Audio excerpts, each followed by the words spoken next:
कुछ लोग कहते हैं कि अगर हम मांस नहीं खाएंगे, अंडा नहीं खाएंगे तो हम बलवान नहीं बन पाएंगे, हमारी हेल्थ नहीं बन पाएगी।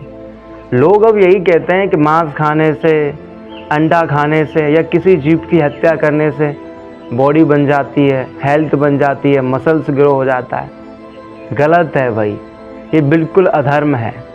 मैं कहता हूँ अगर आप अन्य जीवों को खाओगे, किसी बेजुबान की हत्या करोगे, तो मैं पक्की गारंटी के साथ कहता हूँ कि आपको नर्क जाना पड़ेगा। आपको अनेकों अनेकों जन्मों तक दुख भुगतना पड़ेगा। माना कि आप मांस खा के बलवान हो जाओगे, पर काल से ज़्यादा बलवान कौन है? ईश्वर से ज़्यादा बलवान कौन है? भाई जब काल के चक्कर में फंसोगे ना, तो फिर समझना नानी याद आ जाएगी, समझ लो फिर रोना ही आएगा।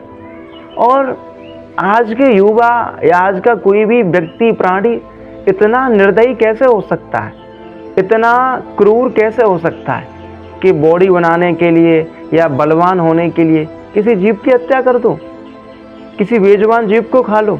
गलत है भाई। आपको अपना बच्चा प्रिय है जैसे, वैसे ही किसी भी जीव को अपना शरीर या उसका बच्चा प्रिय है। अगर आपकी उंगली को कोई काटे, दर्द होगा या नहीं होगा ना?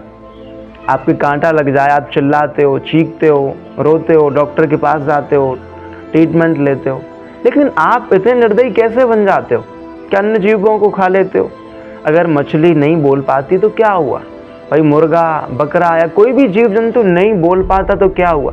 उसको भी दर्द होता है भाई, उसको भी पीड़ा होती है, उसको भी कष्ट होता है भाई। हम सबका जैसे शरीर है वैसे ही उन सब का भी शरीर है।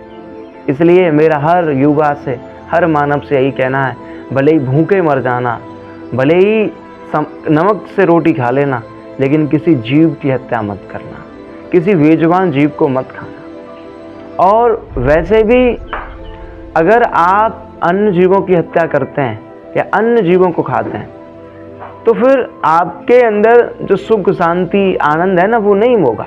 क्योंकि जैसा अन्न वैसा सन।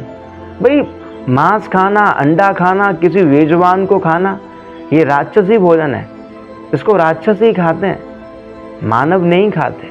मानवों के खाने के लिए तो श्री कृष्ण ने, ईश्वर ने बहुत सारी सामग्रियां दे रखी हैं। फल, दूध, दही, न जाने कितने शाकाहारी व्यंजन हैं जिनको मैं बता नहीं सकता।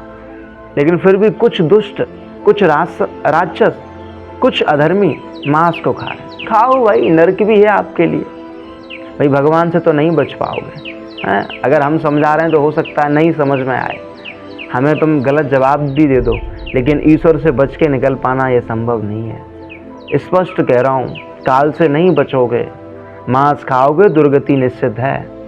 आपकी सारी पीढ़ियाँ नरक में जाएंगी, समझ लेना, इस बात का ध्यान रखो। और मैंने बहुत बार कहा है, मांस खाना ये राक्षसों का काम है, मानवों का काम नहीं है।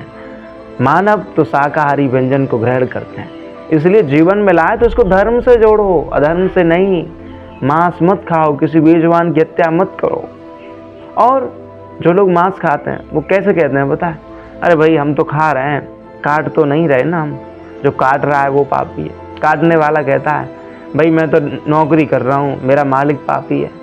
मालिक कहता है कि जो इनको बना रहा है, इनका व्यापार कर रहा है, वो पापी है।